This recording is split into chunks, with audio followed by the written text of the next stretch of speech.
Alright, welcome back to the channel, guys. Today it's more Vintage Cube. It's been a while since I've played Vintage Cube on the channel, but today is the day. I've been drafting this cube a few times, but only in a few other 64s to mediocre results. Let's see if we can do better this time around. Remember, this is a 64 player, meaning that we are 8 pods, each, trying to find the 8 winners and draft at a final table. So if we 3-0, we get to draft once more, which would be awesome, obviously. And if we lose just one match, we are out. So that's kind of the name of the game here. I will say with this cube, a lot of the, newer, super powerful stuff has been left out. And it's more of a, historic, like a tribute version of the cube. So you'll see stuff like the Splinter Twin combo. You'll see stuff like, I was trying to scour this pack, but actually this pack didn't have much of that at all. But it's definitely less, 2024 and more, 2018. So with that being said, what are we starting our draft with here? Could just be Hex Drinker. It's one of the worst first picks I can imagine. What else are we even looking at here if it isn't Hex Drinker?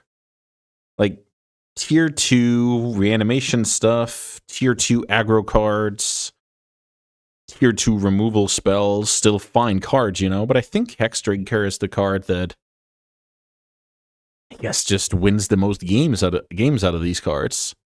Let's go with that. Can we wheel anything? I really don't think so. I mean, there's something to be said about the Thespian stage, but maybe Once Upon a Time, but this pack is pretty weak, so I guess we should keep an eye out for how many of the red cards make it back around. And add Hex Drinker to the deck. See, this is already much better. So now I have a choice between Lightning Bolt, Breeding Pool.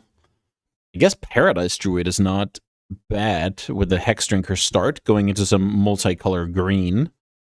I don't really like having shipped over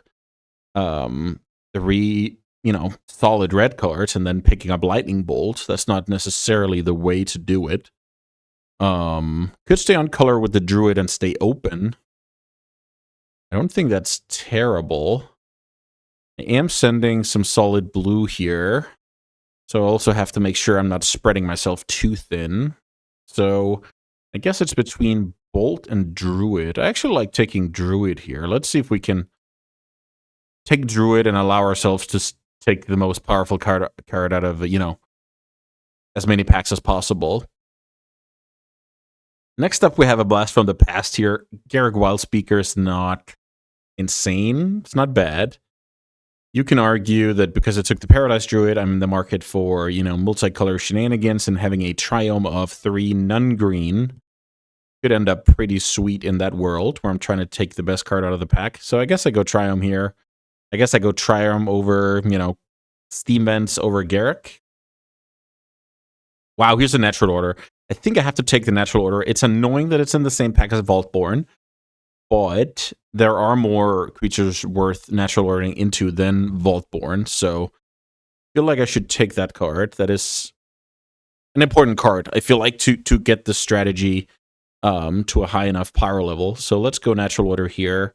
Taiga would have been fine. Ponder, sure. Vaultborn, sure. Nissa, sure. So in general, like my spot here.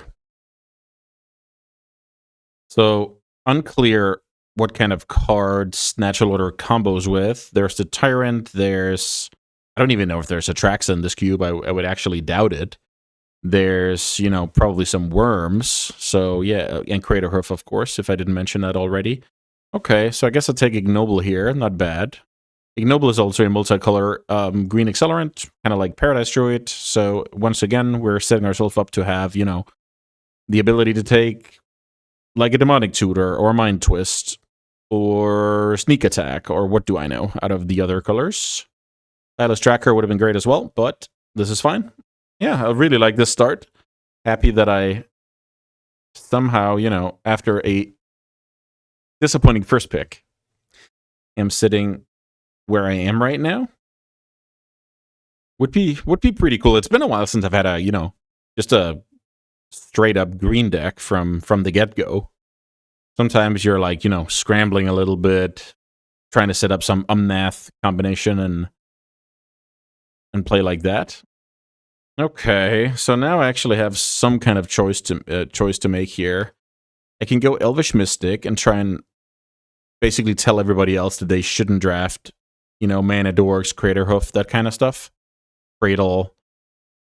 Or I could take, the best card in the pack, which I'm unsure what it is. There's something about Ketria Charm drafting to my potential when it comes to other colors. Then there's something about Shelldog Isle being incredibly powerful. If I plan on hitting on Natural Order, then maybe Shelldog Isle is going to be amazing.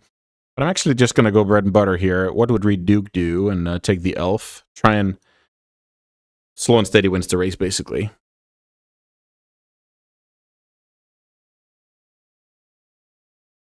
Can't remember about the wheels already. It's been a while since I vintage cubed. I did follow along the tournament from Vegas, but when it comes to, competitiveness, that was more, a combination of competitiveness, entertainment, showcasing the history of the game. And I mean, don't get me wrong, I love that as well. I'm mainly saying I don't have to take, Azara Baghdad, etc., because it's worth more money, or City of Traders in this case. Okay, so Green Sun Zenith, pretty awesome. Already have Hex Drinker and Mana Dork, so already there. It's great flexibility, and I imagine as the draft, evolves, it's only going to get better from here. So let's take Green Sun Zenith. Empty the Warrens, Regrowth. I'm not big on Regrowth here. I guess I just take the land. I was talking a little bit about, the Vampiric, the Demonic, the Mind Twist. So I guess this Blooming Marsh casts those cards. Maybe if Grist is in the cube, that's another good one. Could hate pick Kiki Jiki instead, but I'm not into that, I think. So as things stand, I'm kind of mono green over here, but that's part of the job here with the Druid and Ignoble, that I can kind of pounce whenever I see a card that I want to splash. So, and if I don't, that just means mono green is open and everybody's happy. I think LSV has talked too much about the Tyrant for that card to wheel. It's always funny how that works. That, something impactful figures have some opinions, and then all of a sudden, a lot of players just, apply those opinions, and all of a sudden it becomes a metagame. But it's still pretty cool that you can kind of plan around that. So, speaking about planning, the break got taken, but the other solid red cards wheeled, so I'm pretty excited to be out of red. I guess I'll just speculate on the Thespian stage, put it here. Incompleted combos. Here I can get a free breeding pool. That's not bad. Should be better than Kozilek. And then what do we have here? Nothing for me, I think. I'm not going to play Eureka. Am I ever going to play Gifts Ungiven or Intuition?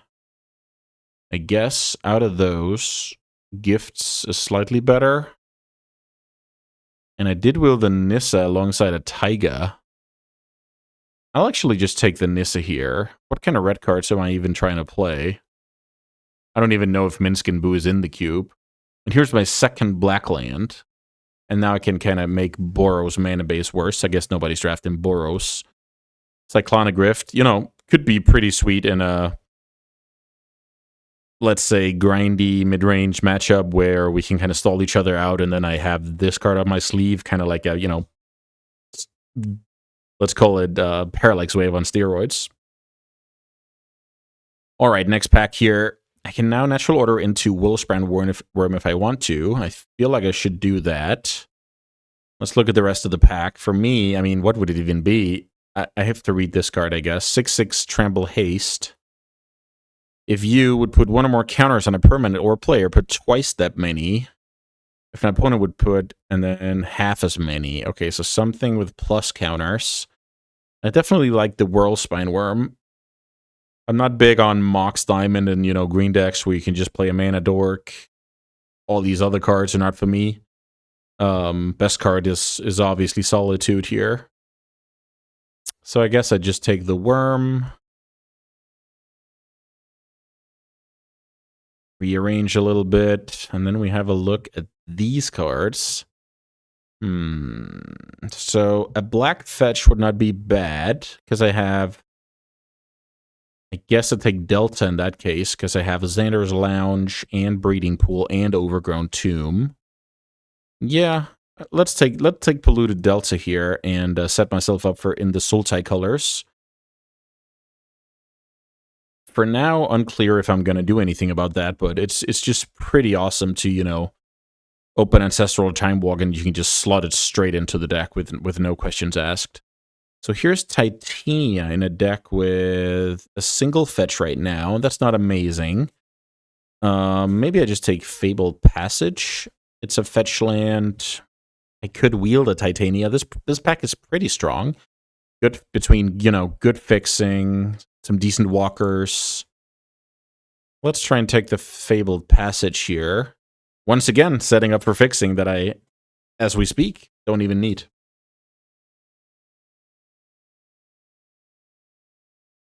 As always, thanks so much for joining me. I highly enjoy playing Magic. That's anything less than that would be an understatement. And yeah, Cube is definitely one of my favorite ways to do it. Just the whole fact that you can just keep evolving your game, take note of even more details. Ooh, speaking of details, I feel like I should take this Crater Hoof. And that probably means the Worldspan Worm is not going to make it. Crater Hoof, natural order, that just wins games, right? What am I even taking it over? Like Beseju, 3 visits.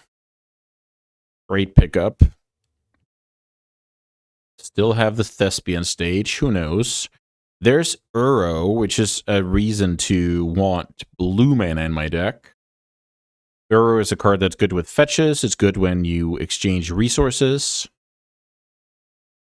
The other card here is Bayou, but I actually think I'm doing great on the Black Splash in case I need it. So I guess this is an Uro. Taking it over Courser. Courser is not terrible, but I think Uro is kind of more or less the same thing, but just better. Here's a blue fetch. Am I taking the blue fetch now over, I don't know, Hermit? Hermit is insane with natural order Hoof. Is that worth working for? I actually feel like the fetch will be better. There's some more landfall synergies, etc. Curse of Paradise, the best accelerant versus Primeval Titan. Primeval Titan will be great if I hit the Dark Depths combo. Primeval Titan's going to be great if I hit Feel... Oh, I feel... Wow, Feel of the Dead is right in front of me, so I can wield that as the absolute last card, so let's not try that. Here's Arbor Elf versus Tropical Island. I'm actually going to take Tropical Island here. I feel like I'm doing great on Mana Dorks. This is a weird one because I also have to worry about winning the game somewhat soon. Charted Course is probably just a draw to. Pretty unexciting, but I'm not sure I'm in a position to take more lands. Feel like I should also start taking spells here. Charted Course is also, you know, a decent card with Uro, for what it's worth. So right now, I'm doing incredibly well on mana fixing. I have to work on my playables. The skeleton of the deck here is pretty good. I have 11 cards that I'm happy about. But I need to get a lot more.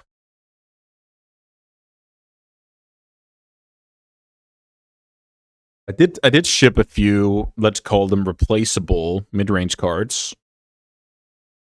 And that might end up hurting me, but let's see. Here's Reclamation Sage. It's just a solid card to have in your deck, especially in this, you know, Signet cube.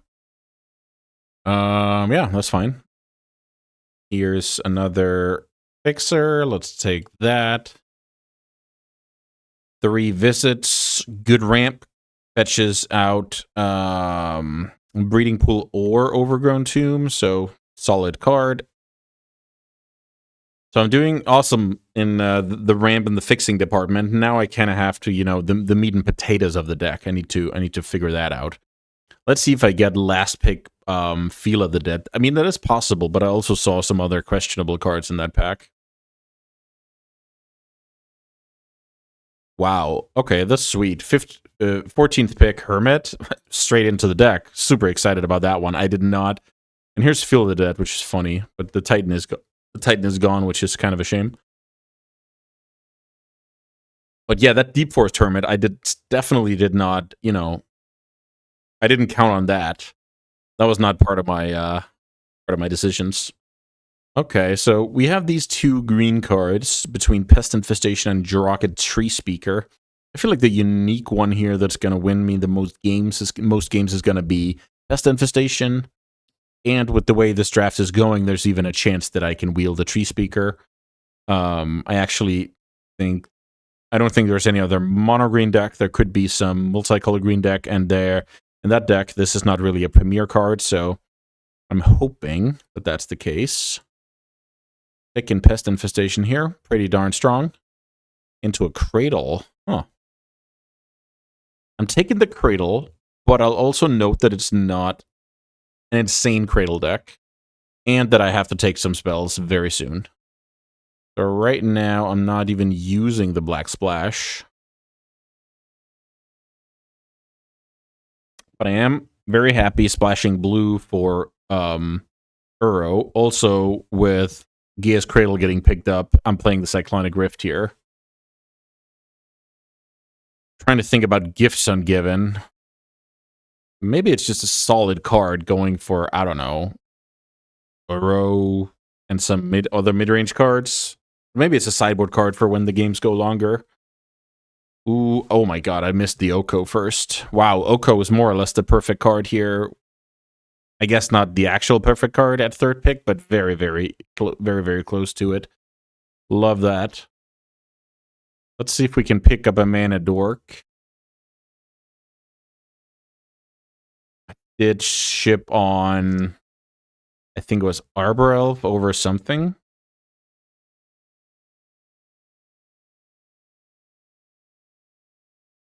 Yeah, this looks incredibly solid.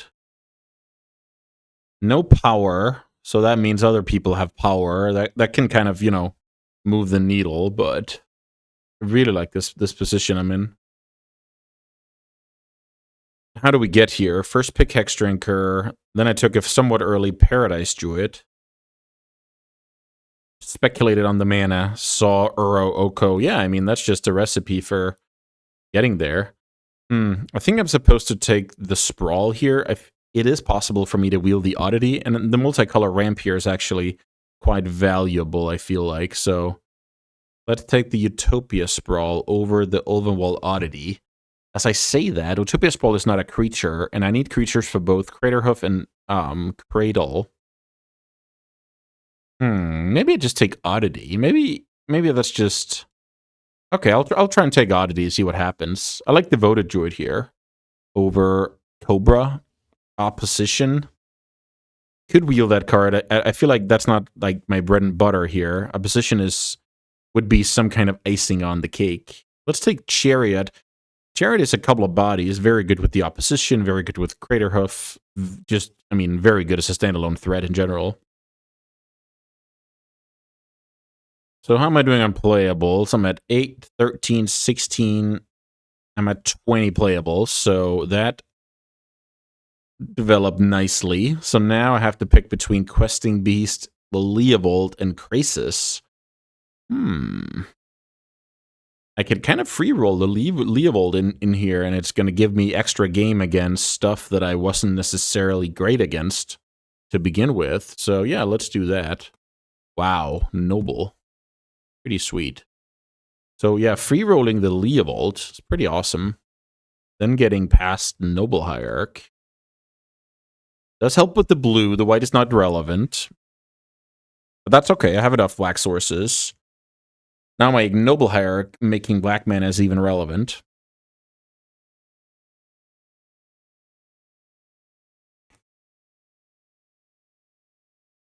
So now I even wield the Tree Speaker. I'm thinking about if Daze is going to be better. Is Daze going to be better? Or is Ramping just king? 1, 2, 3, 4, 5. I mean, Ramping does look pretty sweet. Okay, I'll take the ramp, but I was very, very tempted by the days. So here's an Impulse or Priest for each elf. 1, 2. It's not that great. More elf. Is there any chance I want Impulse because it searches for natural order? Okay, I'll actually take a little bit of consistency card. Do I want to improve my mana for blue or play have Force of Vigor for sideboarding? I guess I'll take Force of Vigor for sideboarding. Vendilion Click might be a card. I actually do end up wheeling the Opposition. I mean, let's play Opposition. Or at least, you know, consider playing Opposition, because let's have a quick playable count here. It looks like I need to make one cut from this deck based on the fact that I think I want 16 lands, and then I just get rid of the 3 visits because it's a non-creature ramp, and I kind of want creatures because of Opposition, because of Craterhoof, because of Gaia's Cradle. Yeah, this looks pretty awesome. Let's see. I'm not playing Grixis Lounge. Well, maybe I am because of the Leovold, but let's see. Not that. 1, 2, 3, 4, 5, 6. Nope, I'm not. I'm not even playing a swamp here, so not playing the Grixis land. Yeah, this will be sweet. So when you guys get back here, I have added, let's see. We can just do the mana base now, I guess, while we wait for the other pots to finish. So how many blue do I have already? 1, 2, 3, 4 if I add 1, 5, 6, 7, 8, 9. I think that's great with just 1 island and 5 forest. That puts me to 8 starting, 9, 10, 11, 12. Yeah, plenty of green, and should have enough for, you know, double blue for Opposition and Uro whenever I need it. So pretty nice deck here. No power, but I actually think the green decks are the decks that can, you know, get by the most, you know, easily without power. And yeah, I'm pretty excited to take this deck for a spin. Thanks so much for sticking with me, and I'll see you shortly. All right, guys, quick message here. If you want to have access to my deck guides, my strategy articles, whether you want to pitch me a sweet deck to play on the channel, whether you want to look into coaching, or simply just want to say thank you for the content I put out, please check out my Patreon below and become a Baron today. Now, let's get back to the games. All right, it's time for round 1 of this 64-player Vintage Cube Draft. This hand looks solid. I will say early natural order with only Craterhoof is not insane or anything. So it looks like I'm going turn 3 Nissa, which is definitely a great play. I love that I won the die roll here, so that means I can go turn 1, headshot basic island, play forest, play devoted druid on turn 2. I guess staying clear of wastelands, staying clear of taplands, and then jamming the Nissa for 5 mana. Then I can make a 4/4, right? Let's see if I... Yes, then I make a 4/4. Okay. Pretty solid. Make a 4/4, leave behind a planeswalker that kind of must be dealt with. And then if I get to untap from there, I can deploy Opposition and kind of run away with the game. If my opponent deals with Devoted Druid or Nissa, though, we kind of have a different game. I think the next best thing I can order for is the Deep Hermit. I guess this... I just noticed my opponent's deck. This is going to be a no-show, I feel like. I guess I'll just pause the video and let's see what happens. All right, it looks like my opponent is back, ready to play some Magic the Gathering. So am I. I already talked about the hand. I like it a lot. Let's see.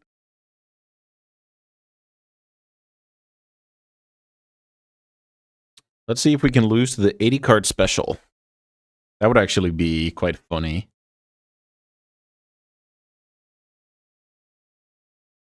Basic island. I ended up adding a second island, by the way. I think the numbers made sense. Craterhoof, a terrible draw.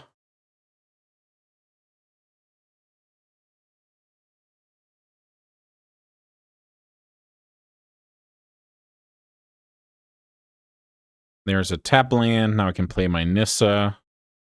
X-Drinker is a decent draw, so like that. Untap.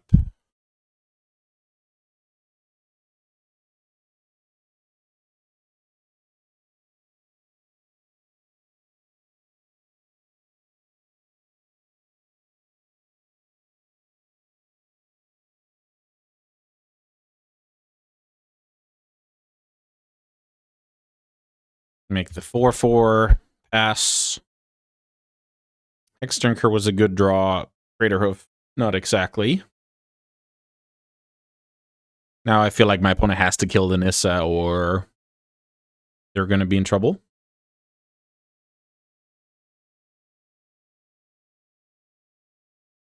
Imperial Recruiter.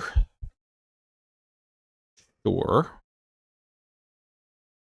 Let's see how dangerous this is. I could easily, you know, slow down and kind of play an opposition game. Maybe that's the way to play Magic. It would be a lot better if I drew a land, but if I don't, then I can play opposition, make a creature, tap down my opponent. Yeah, I feel like that's the play. It's kind of hard imagining losing if I have my opponent's mana under wraps. So, pretty interesting. Tutor target. So here I go opposition, pass, tap down the 2 black sources.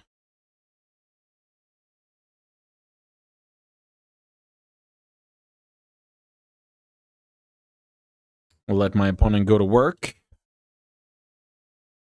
Sure, they can attack the Nissa for 1, but that's not going to be the end of the world.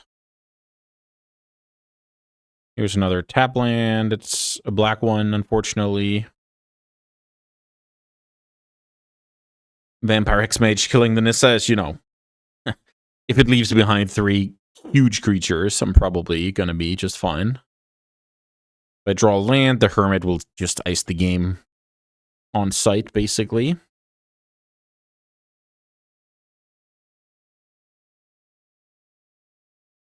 I draw Elvish Mystic. So let's go Mystic, Hexdrinker. Counter on Hexdrinker. How am I attacking with the 5/5 maybe? Maybe I'm attacking with 2 this time. Let's get in for 9. Tap 4 lands on my opponent's upkeep.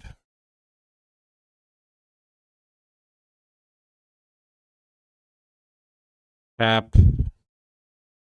Yes, if my opponent floats the mana, I also need a stop on draw step. Tap. Tap. Tap. And then I can easily attack for lethal. So then the question becomes if my opponent can actually sideboard into a real deck or,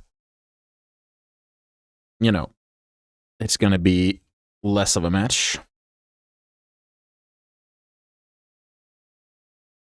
Sending the attack there for good measure. Sending a message. All right, sideboarding against 80-card pile. I'm not going to have anything of that. I mean, I think my only actual sideboard card is going to be Force of Vigor throughout this tournament. I guess maybe there's some Vendilion click action that I need against, you know, Sneak Attack or Channel Emrakul or whatever I play against.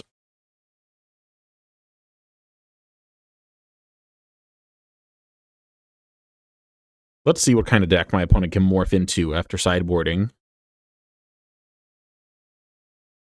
I assume my opponent will send a 40-card deck that's going to be, you know, viable, competitive. And my opponent maybe, I don't know, forgot to submit or was away from keyboard. If my opponent just has a you know, auto-drafted deck, that's very rough. I don't think I could stomach playing that out if I had that. But yeah, I really like how this deck came together. the Uro, the Opposition, the Cyclonic Rift, especially once I got, Cradle for card casting Behemoth, casting Huge Wave, not Wave, Huge Rift, even transforming that card, or Huge Pest, even Zenith for Behemoth. Yeah, the deck really came together nicely. I have all the good mana dorks, both Ignobles, Noble, and Birds. Some great, stuff up the curve, like Oko, Leovold, Chariot, Nissa, and the Hermit. Totally reasonable cards that will, win games of Magic by just being powerful. I'm not going to reference the game we just played, but just imagine the opponent did something meaningful, and my draw was still incredibly powerful. So this deck can definitely hang with the best of them, I would guess. And then again, it's Cube, so could be over in an instance. I remember when I qualified for the box, I just got flashed, and the tournament was over. Flash Worm or whatever it was, and the tournament was just over. So you always have to keep that in mind, that you need to have fun while you're still in the tournament, because blink and you miss it, and yeah, you might just be out of there. So definitely here to enjoy every second.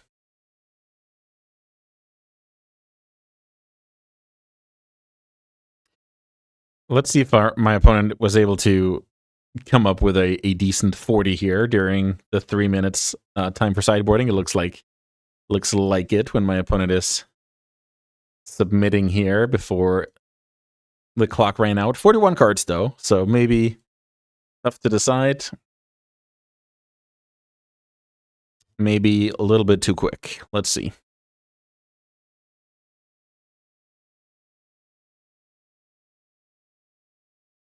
I'm definitely looking for... Oh, what about this hand? This is like Hexdrinker against the World, basically, and the Craterhoof is most likely gonna be a mulligan already. I guess aside from, Cradle shenanigans way down the line. Is Hexdrinker good enough to keep a hand based on? Hexdrinker, good mana. I'm gonna mulligan this hand. And this is better.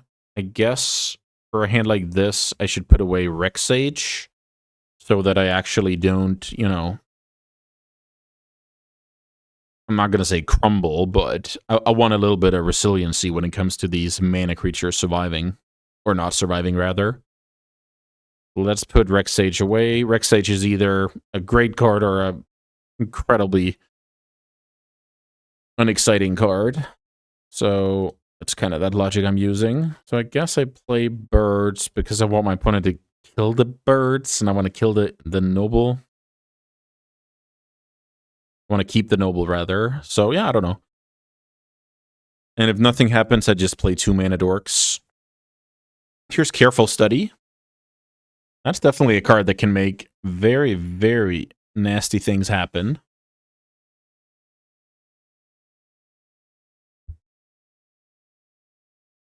Let's see what kind of stuff. Yeah, exactly. Massacre Worm. That card will absolutely obliterate me if I get reanimated here.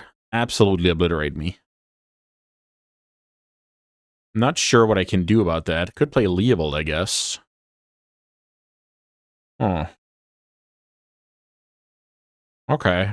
So let's play Leovold. This way, the blowout is not as big. And I feel like my opponent will reanimate if they can. And Leovold is also shutting down, draw power. Yeah, so I avoided the complete blowout. Unfortunately, it wasn't Animate Dead or Necromancy. That would have been great, because then I could kind of disenchant with Nissa later on. Okay, so maybe just play 2 dorks. Play that.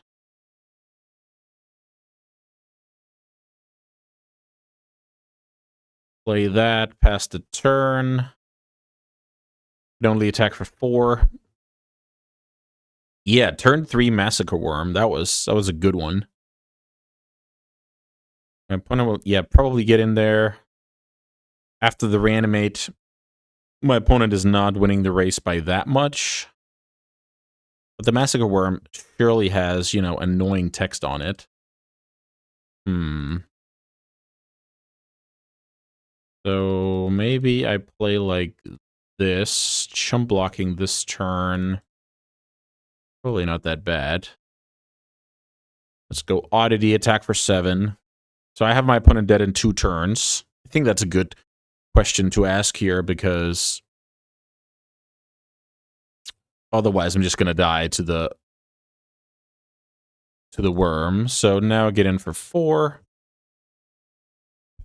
I plan to chump block with Noble because once I go to 2, any creature that dies will kill me because of the Massacre Worm's text. Here's... Okay, Rat Guy. That's annoying because the Rat Guy can actually block, but the small guys can't. So now I have to block. And I guess it's time to draw Opposition. Is Natural Order game over? This is not Natural Order. So let's see. Draw 2, discard 1, and I need some kind of miracle. There's Opposition. But I'm losing all my creatures now. Okay. So I got firmly destroyed by Massacre Worm.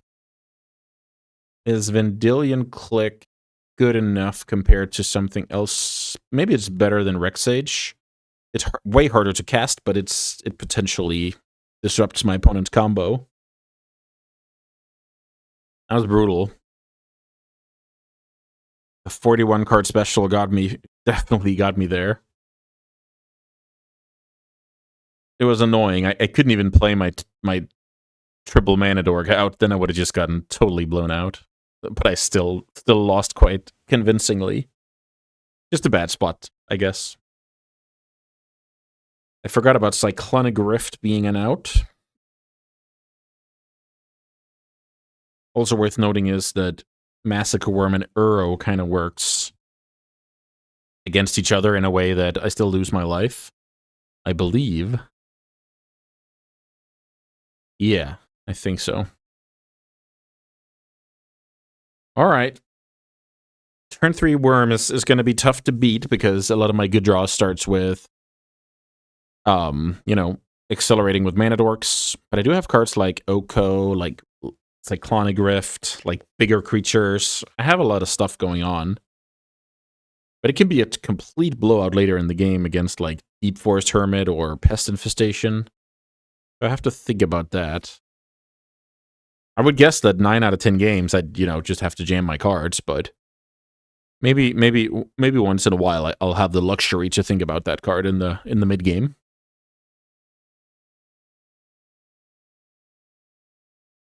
I also imagine my opponent is quite willing mulliganing. That would make a lot of sense if you have a mess of a deck.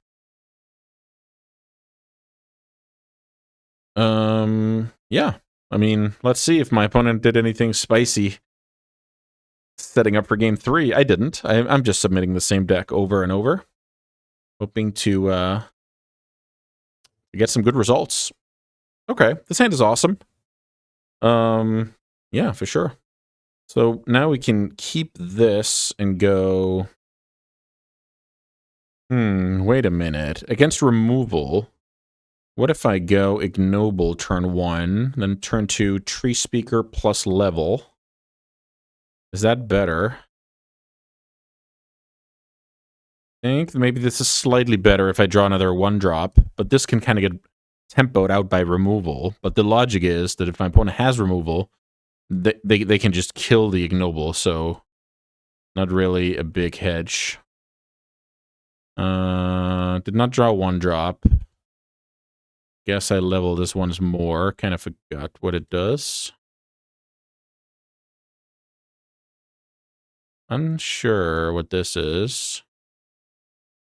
Oh, level up is 2. Got it.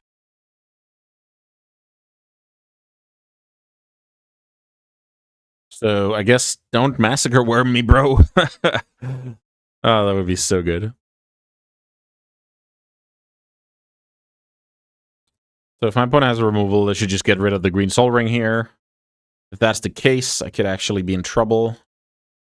I'm actually going to go with Seeker's Chariot here. I think that card is slightly better getting online, but who knows? And then I kind of have the haste creature afterwards.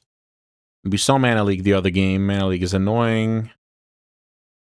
Let's get in for Uno. Very, very strong play by the opponent there. That my one big spell they can stop with a small spell, and the action, I'm attacking for is very unexciting. Here's Woe Strider. Very beatable card.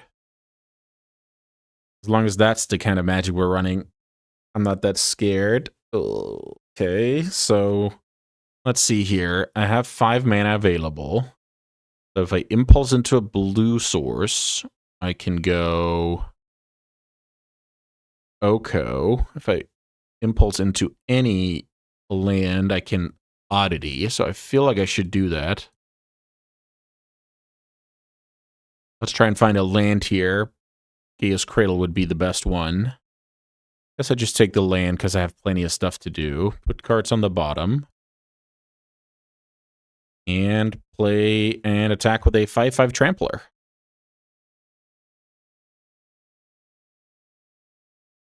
For now, it's kind of sweet having the Oko in the backhand because that deck has shown its ability to, produce big monsters. Let's see if I can keep that luxury. Also worth noting is I only have 1 blue for both Uro and Click. Okay, opponent goes for a little bit of selection here with the goat. Sacrificing a goat. And getting a little bit of value from it. That's a good trade. So, these are the type of games where I would favor my deck. But that could be my famous last words, as my opponent keeps a card on top.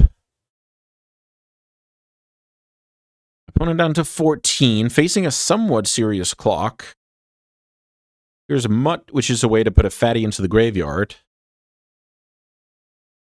Here's Massacre Worm. Is this Reanimate?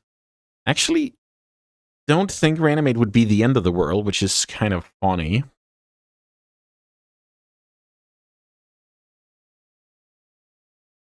It would be very, very good, but I don't think it's the end of the world. Let's see if I'm right about that. Sacrificing that one to scry 1. I wonder why my opponent does that. Maybe my opponent thinks Massacre Worm is gives minus to everybody. Ah, they wanted Revolt. Okay, so way better play. Revolt attack for 3. Okay. So,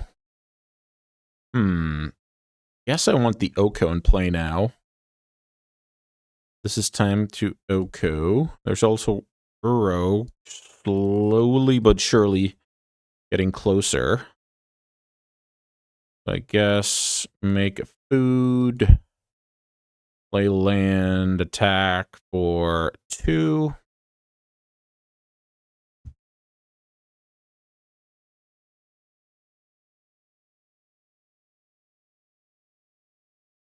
So right now what I can do is chump block the Woe Strider with the intention to steal it next turn.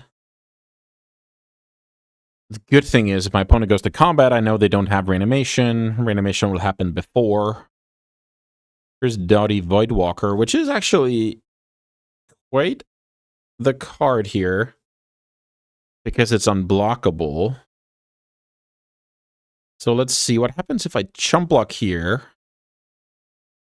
That's probably not a bad idea. Let's keep the Oko at high loyalty. Bayou is a terrible draw. So now I feel like I should take the Voidwalker, give my opponent a food. Because now I can Uro without it getting, exiled. Actually, draw into a blue source. Not bad. Not bad. I think I've reached the point of the game where the tree speaker is on chump block duty. Can still play out this land. How much landfall do I have in the deck, if any? I don't think I have any landfall stuff. So what does playing the land out do? Let's see, 3 cards in the graveyard. If this survives, chum block.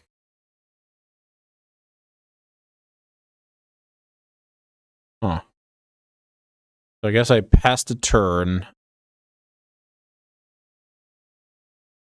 with the intention to block. Yeah, keeping the Oko around is probably quite valuable.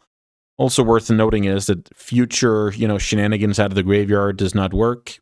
Stuff getting put into the graveyard. I now kind of have a Rest in Peace in play, or Leyline, I guess. Hostage Taker. Okay. So let's see. I guess my opponent could just go for the Tree Speaker here and attack Oko dead. That's kind of cool. So, guess I add some mana here. My opponent can then play it off the Rafine's Tower. I don't have anything to use the mana on, so that was kind of a waste of time. Oko hits the yard.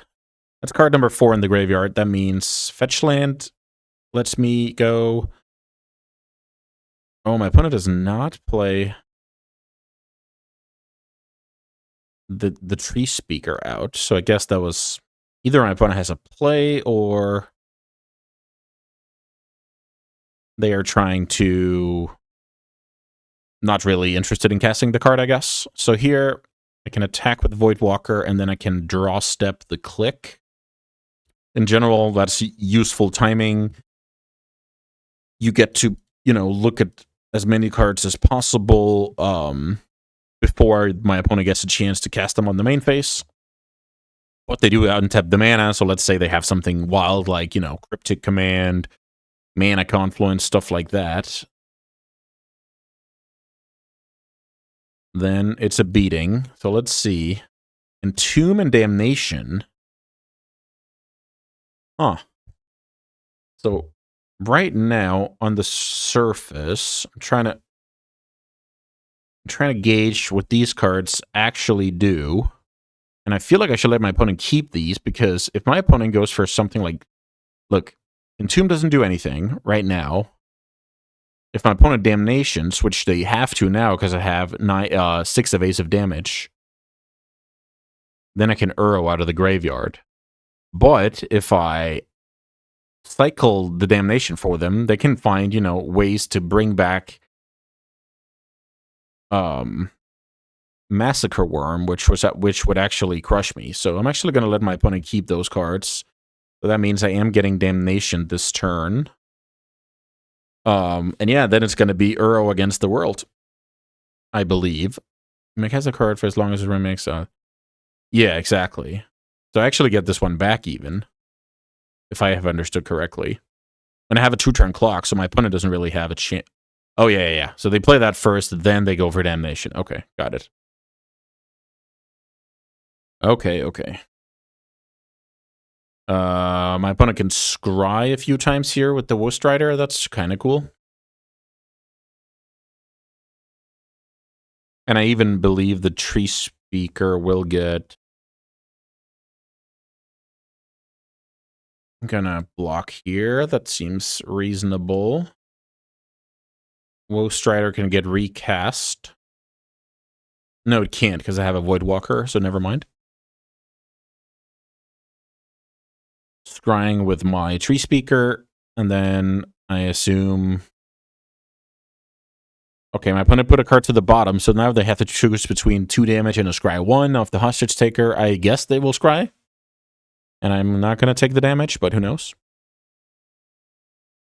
It looks like I was wrong. Now I'm getting Damnation. Then I play Uro, and it's up to my opponent to find something sick off the top. I think that's a reasonable spot to be in. Damnation resolves. What can we do here? And here comes Entomb. Interested to see if my opponent has anything spicy or just putting a fatty out there for the maximum, you know, top deck potential.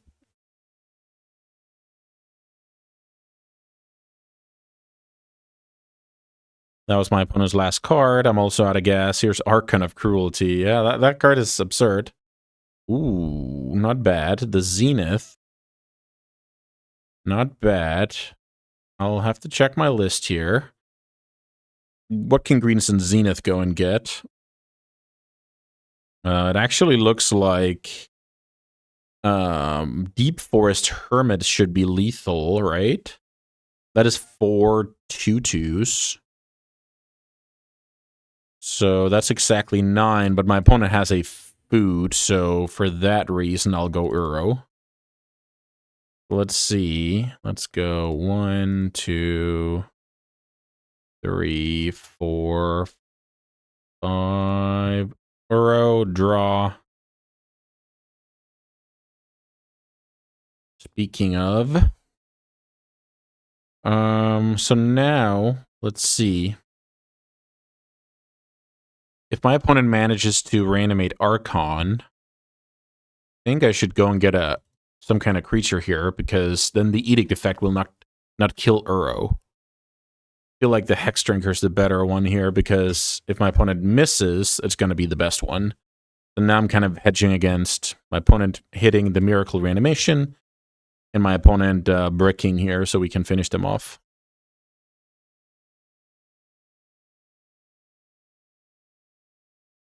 There's no concession yet, which is a very bad sign for me. Let's see what my opponent has cooking. What is the opponent cooking here?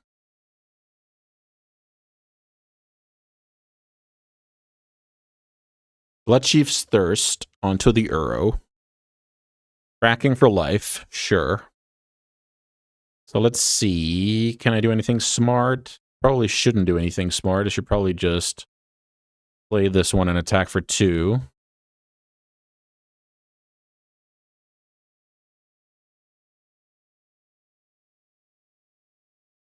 Now I'm very bad against the worm, actually. Let's see. Can my opponent reanimate a worm for the win? Nope. It is a rat, sewer, something, king. Yeah. So now my opponent can get rid of the Uro. That's not bad. That is definitely viable. Vanishing counter.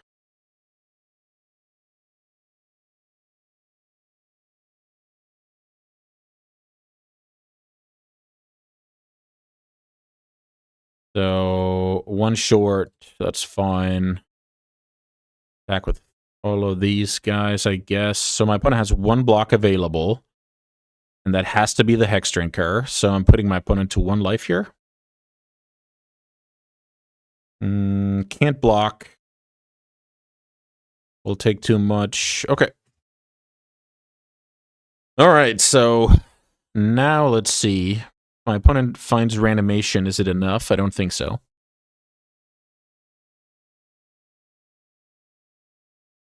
My opponent has to chump block the Hex Drinker, go to 1.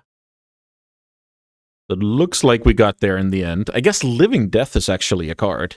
I forgot about Living Death. Yeah, Living Death is actually an out. Living Death would probably crush me. Between Archon, Massacre Worm, and the rat. My opponent draws for turn. And let's see. No concession yet. Always scary. Maybe it's a tutor, demonic tutor.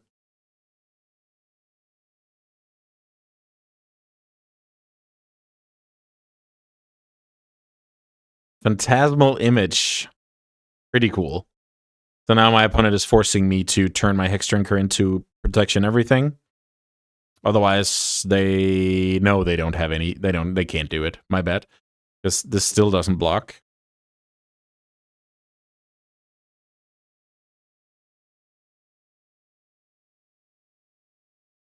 so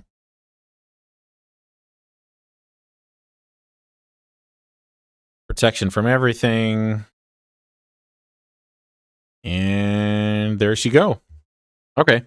That was an interesting one. Definitely nerve-wracking after getting massacred game 2 and then my opponent even putting it in the yard this game. So I was definitely playing with fire here. Pretty happy with the free roll in game 1 where my opponent submitted 80 cards. But at the end of the day, we take it and we march on.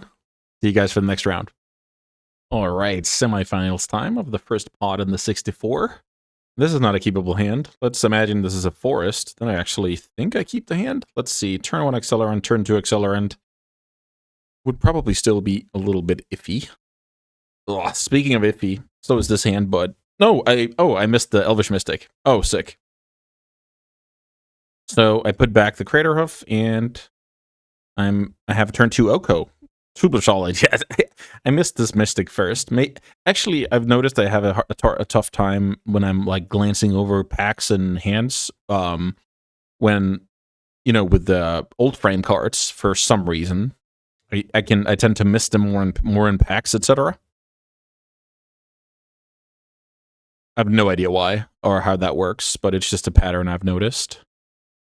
So yeah, being on the play here, super excited for that. I will say that I need if I get a blue source somewhat soon, I feel like, curve of Mystic, Oko, Pest Infestation, Opposition can just run away with things.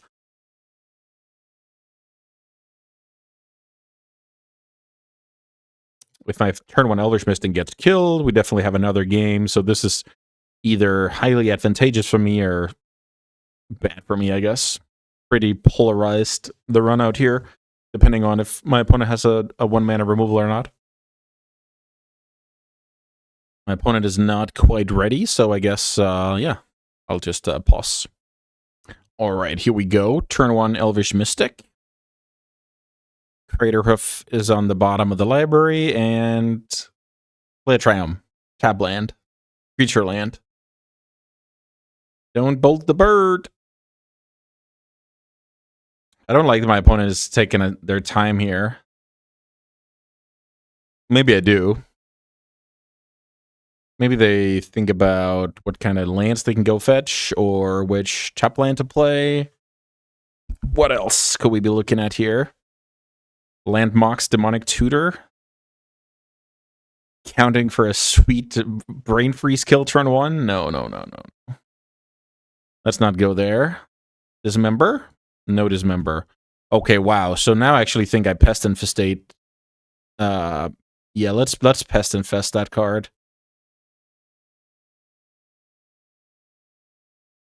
Drawing the Fable, which is a tapped blue, but that's okay. Killing Mana Vault here, following up with Oko, developing second blue into opposition is pretty sweet. So Signet is totally fine.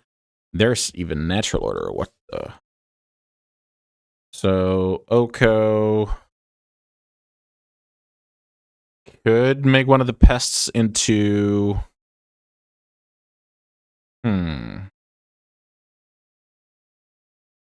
No, I think this is better.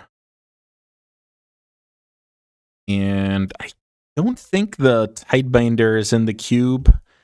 In, the normal cube, I would fetch here, but I actually don't think I have to in this spot. But maybe there's no upside in waiting. Like, what am I trying to accomplish here? Sometimes fetches can be some kind of counterplay against cards like Balance, but in this spot, I would actually, I would love that land, so definitely not in this spot. Now I'm putting on the pressure with Oko. My opponent does not know that I have... I don't know. Do I have lethal next turn? I sack the elf. If I make the food into a 3/3, sack the elf to natural order, that puts me at 4 creatures.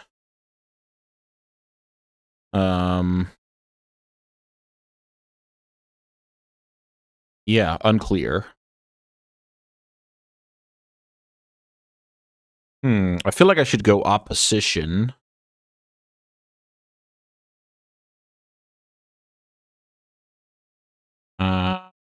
Turn that into a creature. cast opposition. And if this resolves, I can't really lose. Yeah, my opponent figured the same. Wow, the die roll here and Pest infestating that mana vault is probably the difference between winning and losing here. That's pretty sick. So now I've seen Signet, I've seen Mana Vault. So this is time for Force of Vigor to shine. What kind of card is not going to be super relevant against mono blue artifacts? Seemingly mono blue artifacts. Could be something like Cyclonic Rift. I don't think that's insane, but I guess it's just Chart a Course. Let's bring out Chart a Course. I can't even pitch it to Force of Vigor. That's like a tiny, tiny tiebreaker. But I actually like all of the other cards. Okay. Pretty smooth sailing there. If I lose the die roll, bad things can happen, but I won the die roll and good things happened, so go me. Okay, this hand is pretty similar. I like it a lot. Turn 1 elf. And yeah, let's see. Mox Diamond is a card that's reasonable to Cyclonic Rift. My opponent passes here. The land is actually fine because I expect this elf to die. Oh, okay. I could be at a spot where I'm willing to go... I was about to say I'm willing to go Oko the Mox Diamond. Wow, what a draw. What a draw, what a draw. Okay, so I have good options here. Pest Infestation gets better the more I wait. How much mana does my opponent have? My opponent has 3 mana. So... is it bad logic that Cyclonic Rift on Mox Diamond on my opponent's turn is nice, because then if my opponent wants to counter, they're spending mana on their turn. Maybe it's not impactful enough, but I actually think it's fine. Cyclonic Rift on that card. With the, I guess, the hope that my opponent replays it, loses a land, plays something that I can pest, something along those lines. It's not easy. I expect my opponent to do nothing here and just take the turn, yeah. So Cyclonic Rift on the Mox Diamond, just like a tiny tempo play here. I feel like my opponent can go big. Also, I feel like I really want to wait until I have 5 mana for Pest Infestation. Destroying 1 artifact is maybe not the best, but if you wait, it could also be too late. So in this spot, if my opponent has an additional land in hand, they shouldn't really care. So I'm basically targeting the situation where my opponent either does not have an extra land, or they have that land, but they also wanted that land to ramp into something important this turn. That's kind of why this is a sort of tempo play. And then I'm hoping my opponent will, replay it so I can, turn it into an elk with Oko or stuff like that. And I try and disrupt my opponent's critical mass of artifacts, and thus reducing the power of Tolarian Academy. It's always scary when your opponent has seemingly a lot of mana, but they didn't do anything. So that my mindset is then my opponent is 1 mana off. And this is, basically what I'm trying to target. Also worth... okay, let's see what this is. Okay, so Mana Drain is also a reason to do what I just did. Except this also, ramps. So I guess we just see what's going on here. My opponent will now have the 5 mana. Here's Urza, great card. So Urza is a card that usually I wouldn't mind, shutting down with Oko, but that actually doesn't work here because my opponent has, either Spell Bomb, so... okay, this is cool. So now I can actually double spell. I can go Oko, and then Noble Hierarch, so that I can have a better Pest Infestation next turn. I like it. So let's see. Go for tropical. Oko. So right now I'm basically trying to do, meaningful stuff while, building up towards, 1-2 punch with Pest Infestation Order, stuff like that, right?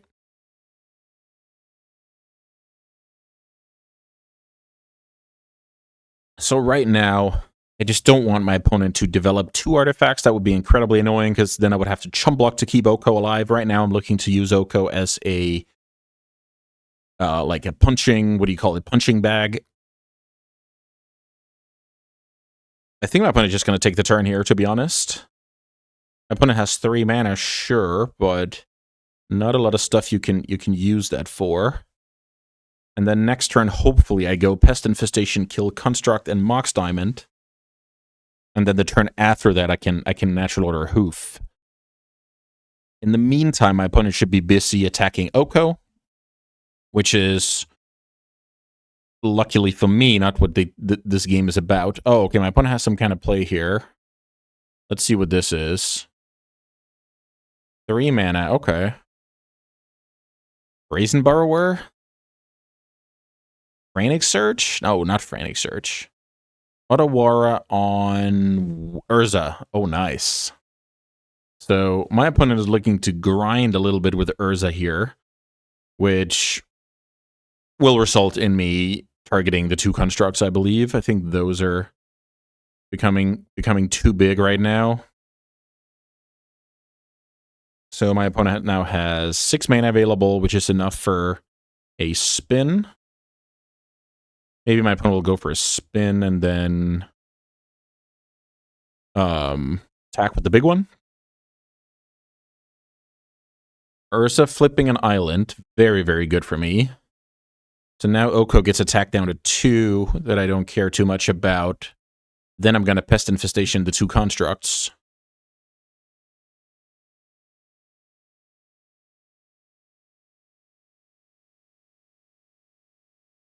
Done.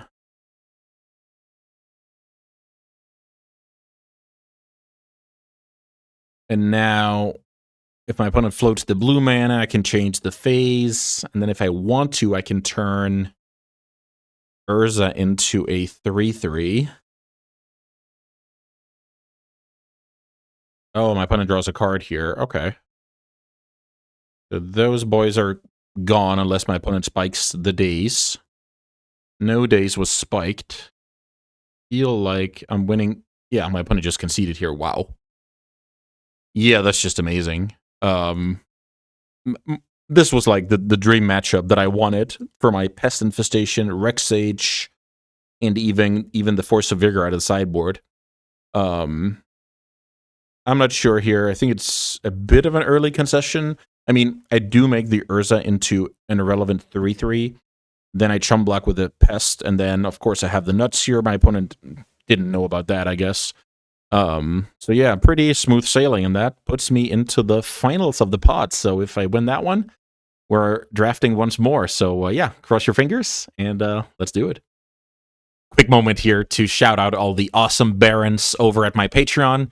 I'm slowly but surely building a nice community over there, and I wouldn't be without it, and I wouldn't be anywhere without you guys' support. So each and every one of you, thank you so much. And now, let's get back to the games. All right, round 3, which also means the finals of this 64, at least the finals of the first pod. I think this hand is going to be fine. Great player, Lenny here. If I'm not mistaken, I think he even qualified for Vegas, so maybe that was his brother. I'm not sure. Anyways, very, very talented magician and a very skilled cuber. So, turn 1 Noble. Lots of potential in this hand. We even have a draw 2 here. It's going to be somewhat easy to find an attack at some point. Steam Vents. No shock. Yeah, that's a good threat. I think that card is, yeah, something I should definitely play out. Turn 2 Leovold. Pretty sweet. Apparently I can't tap mana. So see, black, blue. There we go. Turn 2 Leovold. Pretty nice against an Izzet deck. My opponent has burn. I draw some cards. My opponent has draw spells. They're not very efficient. Leovold is usually, I mean, unless you just get, you know, twinned or reanimated or whatever, then Leovold is definitely a strong one. Let's see, maybe Leovold just gets killed here. Yeah, looks like it. Draw into a Nissa that I can't cast. So now I can go Chart a Course, Devoted Druid. Unless I draw something better. Forest, I guess, makes this pretty easy in the sense that I have like a bad card. So let's go Chart a Course. So Polluted Delta is a trop. Is that going to be important? Unclear. I guess if I just discard Forest, I'm going to be fine. Fetch. Tropical. Play Devoted Druid.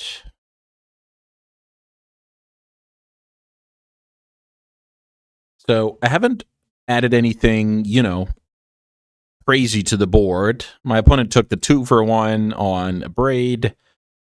I just filtered a little bit with Chart a Course, nothing special. So, you know, I can still easily get twinned this game. I do remember passing a Kikijiki in a weak pack that might come back to haunt me here in the finals. Oh, wow. Fire Covenant. That's awesome. So, yeah, Fire Covenant, pretty good card. Now the opponent is back when it comes to card advantage. Now they took their 2-for-1 here. So I guess I go Tree Speaker, Ignoble, level up the Tree Speaker. And then I'm kind of all in on that Nissa being good. Let's see if I'm even respecting any soft counters. Is this bribery? Oh, wow. Great card here. Fury taking care of those two boys. So Fire Covenant and Fury, that's kind of my kryptonite here. So now I guess I just make my 4-4 and hope that I can trade. If my opponent can kill that 4-4, I feel like I'm losing this game pretty handily. Let's see if Magic Online is ready to correspond here. Feel like I'll get there. Probably shouldn't be pushing the button anymore. Let's see. Here comes Nissa, make a 4-4, which is, you know, that is decent stats when it comes to battling a Fury, because that will trade. And if that happens, I kind of stabilize and can try and pull ahead. With that being said, any bounce spell, any removal spell crushes me here. Baleful Strix. I will allow that. Also worth noting that even Burst Lightning and Lightning Bolt helps a lot here because of Double Strike. Let's see if my opponent is willing to force that trade. Any burn? Any burn spell?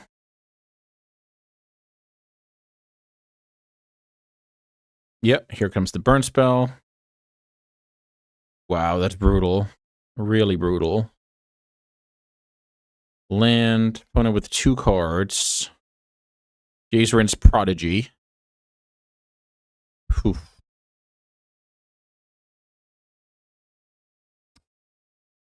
Make a 5-5, play a land. So my opponent has swept me twice and burned, you know, single burned me twice. Just might be too much here. Interestingly enough, yeah, the Jace is not flipping here. Which can only be good for me, I guess. Unfortunately, my opponent has access to Fire Covenant next turn. And taking 11 to kill my creatures, then killing Nissa is pretty good. Here's Dark Confidant. So, low to the ground, Grixis. I'm saying low to the ground because when you're playing Dark Confidant, I wouldn't expect you to play, you know, Consecrated Sphinx, Mystic Confluence, Bribery. Generally. Let's see if my opponents are willing to trade here. I don't think they should, but who knows? This game is not going very well for me. I think I leave the passage in play, but then again, if I have 0... Yeah, let's just thin, I guess. Thin to win. Draw Pest Infestation. That is one hell of a draw. Opponent with one card in hand that I'm not going to respect.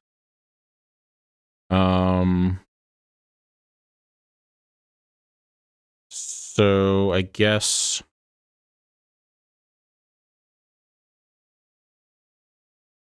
I just... So now this is 11. If I make these guys, how much is that? I feel like I should force my opponent to kill everything. I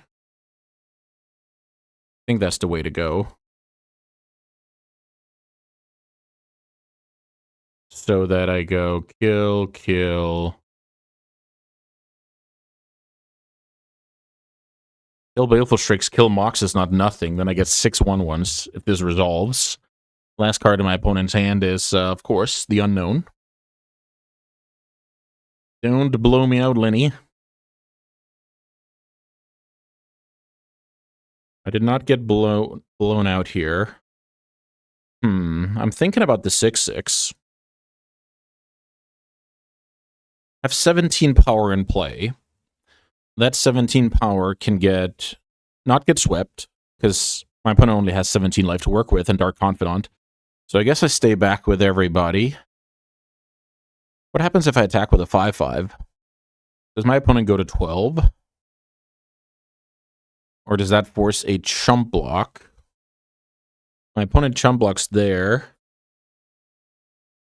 Maybe this is actually a good time to try and turn the tables here and say, I have a lot of stuff in play. Yeah, my opponent makes that block. Makes sense. So now my opponent only needs to do it for 12, I guess. But then if that happens, my opponent also needs defense against this card. I guess I didn't think that through. The whole fact that that chump block was kind of free. Yeah, that was not a good attack. Wow. Okay, that could cost me, because now my opponent only, in quotation marks, needs to Fire Covenant for 12. And then I'm kind of hoping to draw, you know, Zenith, Oddity type cards.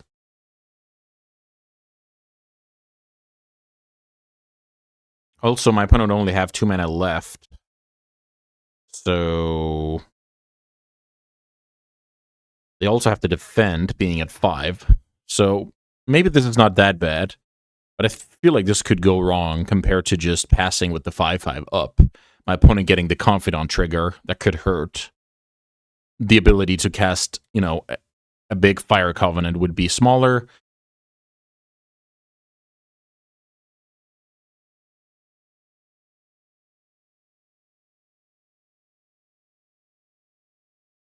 Opponent also caught up with the fact that I made a bad attack. I've played against this player a lot, so this is not, you know, this is just solid.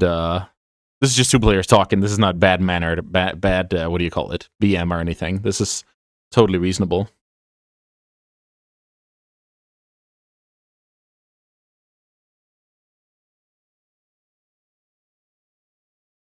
So let's see how my opponent punishes me here.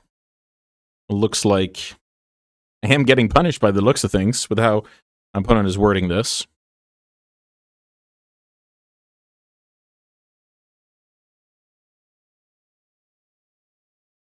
My opponent clears only the small guys and attacks. Then my 6/6 trades. Okay, my opponent does it for everything. So they need to worry about this 5/5 back on defense. And they have some mana to fight with that. Here's Rabble Master, so that's my opponent's chump blocker. I will take 1 damage, and I will lose my Nissa here.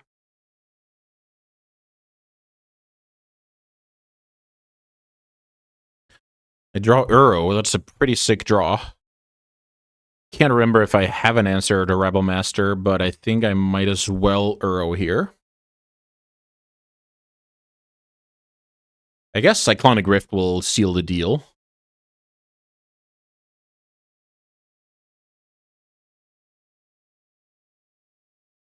Uro, get rid of some mana creatures. And lands, I guess, in case some draw 7 happens. Mainly Twister, I guess. So, play Uro, draw. What can we find? Impulse, not bad, not bad. Forced to chump. Opponent's at 5. Rebel Master onto the bus. And now I have active Uro that my opponent has to kill. And I have an Impulse, which will go deeper towards some gas.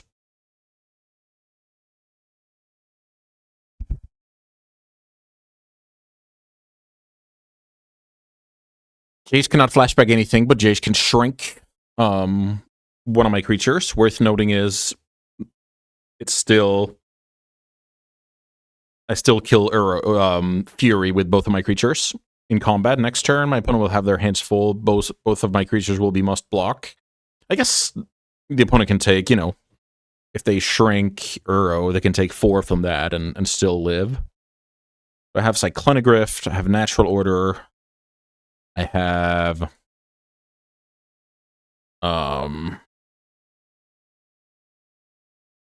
I have that card. My opponent has 1 card, so I guess I just hard cast and see if I win. My opponent could have a counter. If they do, I'm still in a great spot, so... Good games. So I got... I got Fire Covenanted. I got... Yeah, a Braid Bolt, Fire Covenant, twice, and Furied. Still won with my green deck. That's actually absurd. Okay, so Grixis Sweeper. I think that's like once in a lifetime that I get out of that and beat that kind of interaction. Is there anything to be said about the Whirlspine Worm being good against Grixis? Lots of damage-based removal. Am I crazy that I want to cut Reclamation Sage for Whirlspine Worm to have more, you know, impact on early Natural Order? That could be crazy, because that card is probably not castable unless I'm lucky to, you know, pair 6 tokens from Infestation with Cradle and Hardcast, but I guess we go for this one. Yeah, let's try.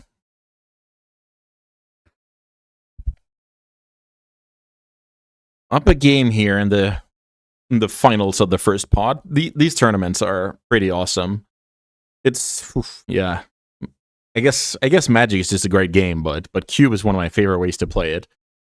As I talked about earlier, the experience just unique. That's what I'll say.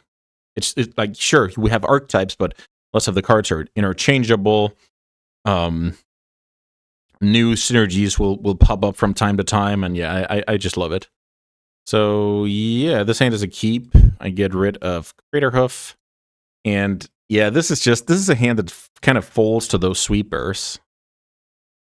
Thoughtseize. So funnily enough, Thoughtseize is actually not a game ender here, since I have redundancy and within my 1-drops, but my opponent also showed that their deck is just built with removal, stacked to the brink. So I'm not feeling too comfortable here. Cradle is a very good card against non-sweeper decks, but guess what? This guy's Mr. Fury, Mr. Fire Covenant. Wonder what my opponent's logic is here and how much information I can deduce from this choice. The thing is, the Cyclonic Rift just isn't exciting at all in the opener. That's like a card you want to draw turn 7, and then maybe you can tempo out your opponent. It's really not exciting to have early on. You can't even target your own creatures. If you could make it. You could make a case for it being, you know, serviceable against a removal spell. But then again, you would have to have, you know, 2 mana up, etc. So nothing to write home about, but it would be added utility. My opponent's taking their time here with Thoughtseize, as they should. We're drafting for the right to draft again, playing for the right to draft again, rather, and that is not to be taken lightly.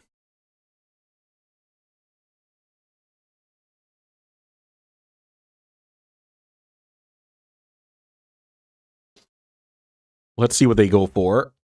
As I said, I have the redundancy, so going for a mana dork is not the end of the world. Okay. So, ooh, okay. Well, I guess I go Ignoble. That is the worst one in my deck. And I still have blue to cast Impulse. I assume this is just going to get killed, but let's see. If it's not getting killed, I'm a bit worried. Okay. So this is a good way to, you know, make Cradle worse by Thoughtseizing a creature, then Fiending a creature. I like that a lot. Oh, my opponent is taking Cyclonic Rift, so unfortunately, this has Sweeper written all over it, right? I got draw 2, which is decent.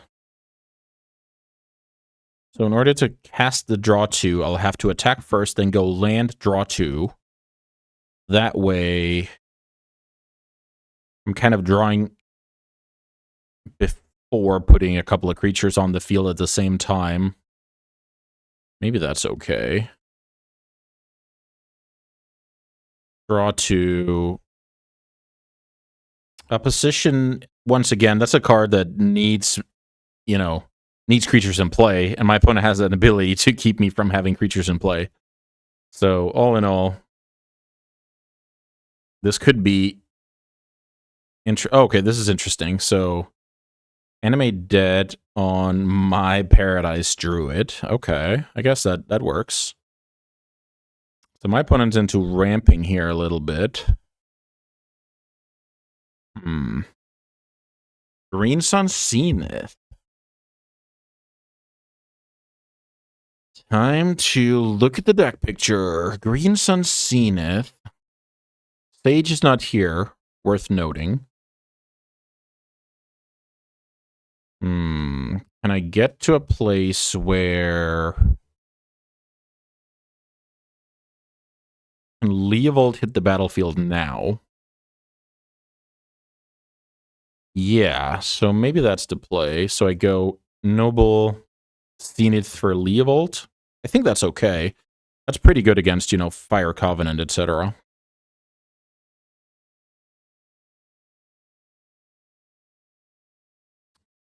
Zenith X3. Trying for a little bit of counterplay here. If my opponent then goes for it, at least I get some cards. If my opponent does not go for the sweeper, I can maybe do some stuff with opposition. I'm cautiously optimistic here. My opponent does not know about any card in my hand. I drew Impulse later and an opposition later. Let's see what this is. My opponent did want to ramp. Okay. Thundermaw. Let's say I had Birds of Paradise. It would have pinged birds. So now I feel like it's important I'm holding my opponent from Hardcast Fury. That could be done in a couple of ways, but I feel like opposition is the best one of those. So opposition. Yeah, let's go opposition. Am I attacking with a Leovold? And then, no, I'm not. Okay, perfect.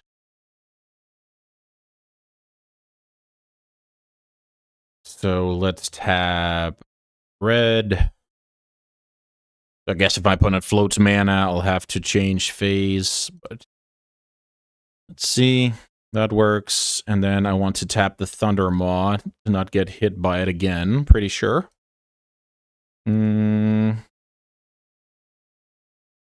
Sure.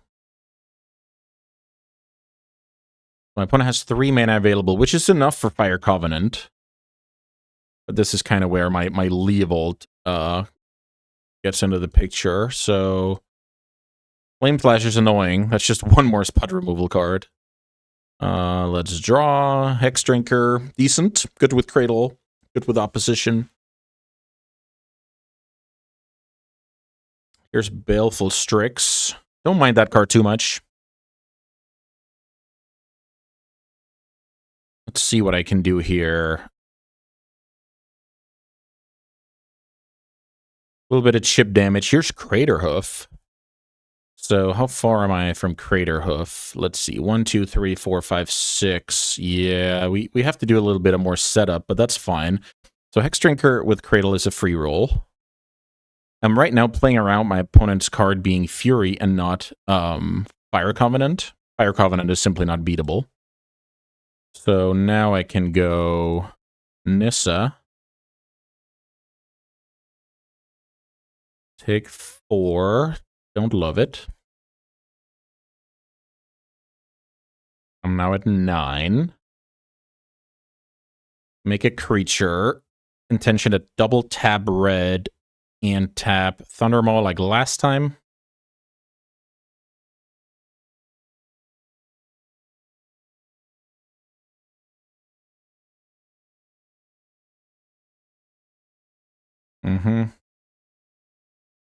I guess I'll have to change phase here. Go to the draw step, tap the other.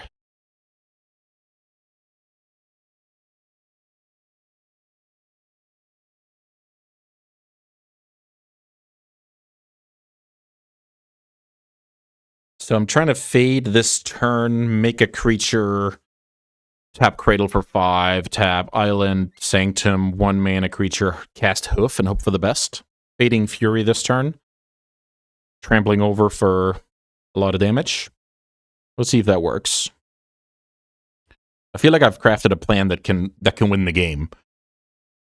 Also, if my opponent found another red source, am I just getting Furied anyway here? If my opponent's land is, let's say, Mountain Fury, and can I worry about that? That's actually more... Yeah, I don't know. My opponent has 8 damage in play. I don't know. Let's see what they do with this mana. I feel like I should prevent 5 from the Thundermaw and... Oh, here comes Snuff Out. Okay, that's cool. So tap out for Snuff Out here. Hard cast Snuff Out. I didn't do the math here, but this should open some kind of window for me. And now my opponent can go to the main phase. Wow. I removed... Huh. Interesting. I removed beginning of combat here by a misclick. Wow. So I'm losing my Nissa here for no reason. That's terrible. Wow, that was I don't know when I did that. That could be like this match or another match. Wow, if I tap this Thundermaw, don't I just win the game?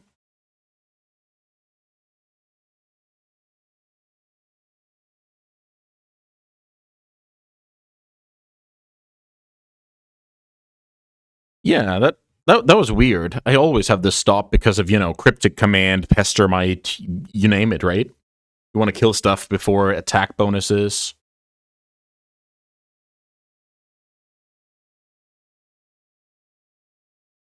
So my opponent wants to put me to 8 and kill the Nissa. Can't blame them.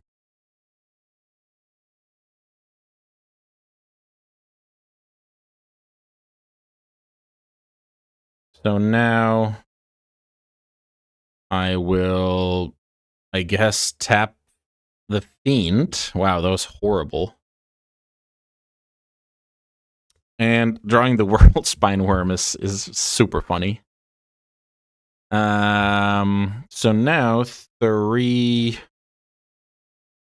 6, 3, 5, 7. So now I can't even do it. Okay.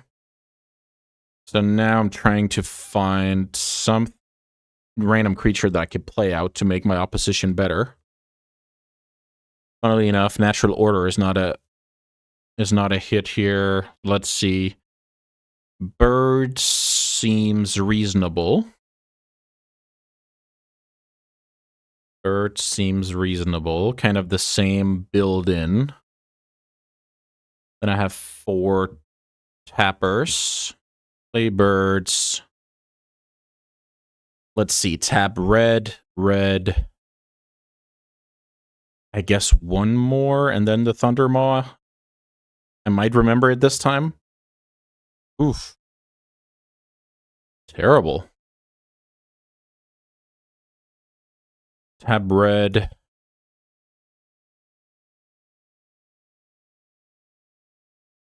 I see. So resolve. Try and go to draw step. Or maybe do it now. Let's see. What's my other intention here? I think it's tapping 2 more lands. I feel like I should do it now. And then 1 in the draw step. Pretty convoluted stuff here. It's been a while since I've played with this card. So now my opponent has 2 mana in the pool, which is a free roll for my opponent. So now we try and change phase. Then we go for that one. Do I keep the 4/4 up? I doubt that's going to matter. So funnily enough, now I'm actually losing to... Am I losing to Pestermite now?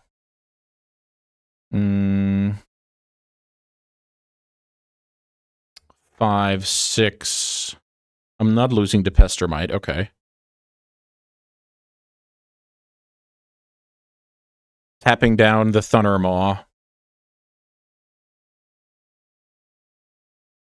Getting in for 2 damage. I'm now down to 6.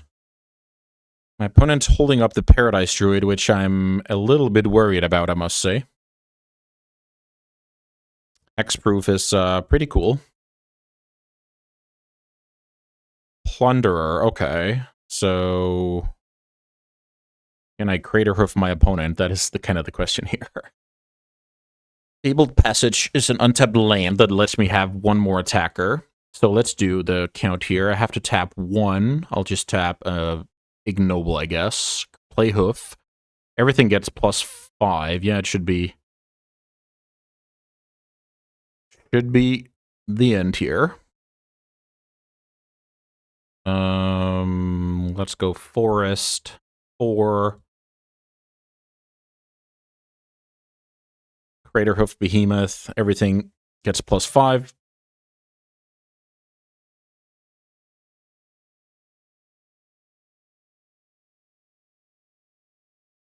Let's see if my opponent has some kind of fatal push for the big one. I have 20 -2. That's actually 18 even through a fatal push. Pretty good. Pretty good.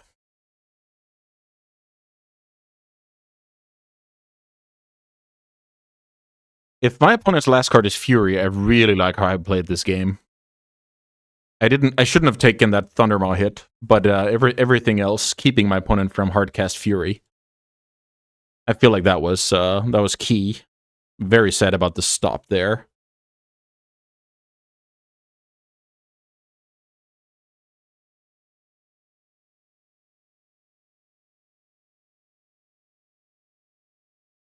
Bribery in hand. Wow.